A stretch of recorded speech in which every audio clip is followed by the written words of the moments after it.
Good morning. It is April 24th, 2020, and it is a Friday, shortly before the weekend. And today I want to talk about exhaustion. And I know about 2 weeks ago I was so exhausted. I don't feel that way necessarily today, but I noticed that because we've been in this cocoon of inside and limited accessibility to outside, that we get exhausted.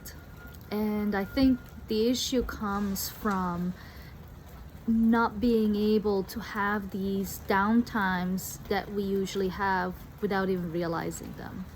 Driving or taking a train or a bus or some public transportation from A to B might not be as relaxing as we think, but it still gives us a time to find some downtime.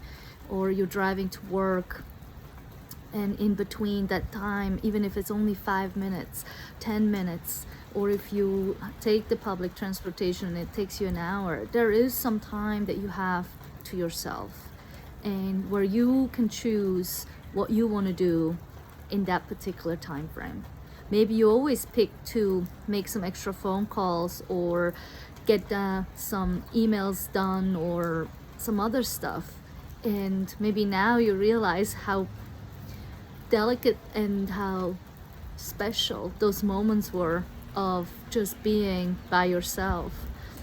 And unless you live by yourself, you might still look forward to those moments, because if you go in public transportation, even if you're doing your own thing, you're still surrounded by other people.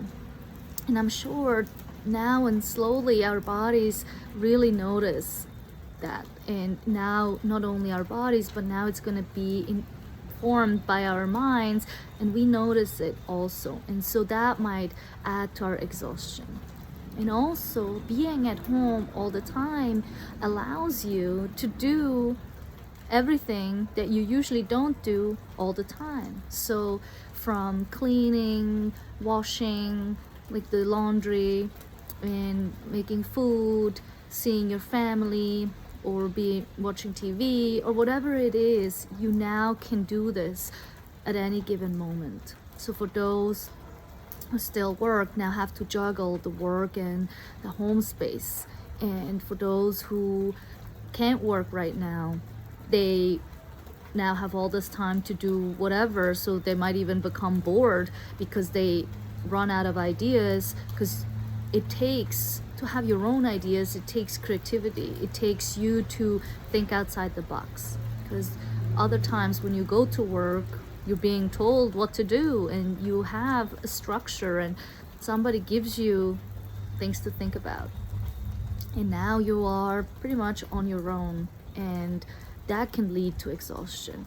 So it could lead to exhaustion because you starting to reflect on what you've done in the past and what's not working right now, and how you foresee the future. It could be exhaustion because it's just a lot of things that you have to handle and deal with. Or it can just be exhaustion from not doing anything.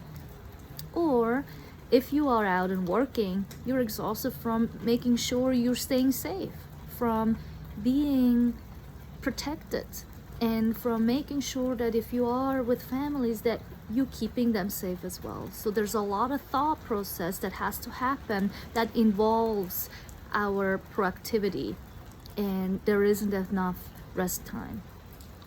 And so this missing outside structure is not really supportive of feeling exhausted.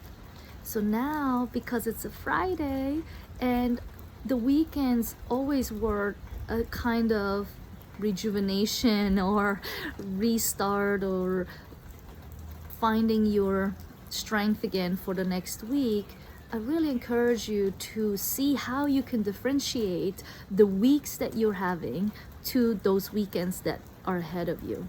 And so that you make this difference to recharge your batteries, to see the opportunity to make the Saturdays and Sundays different than any other day. Or if your Saturday, Sundays are during the week, make those days special and relaxing. And so today I'm just inviting you to find how you feel. Are you exhausted? Are you tired? Do you need a break from a break?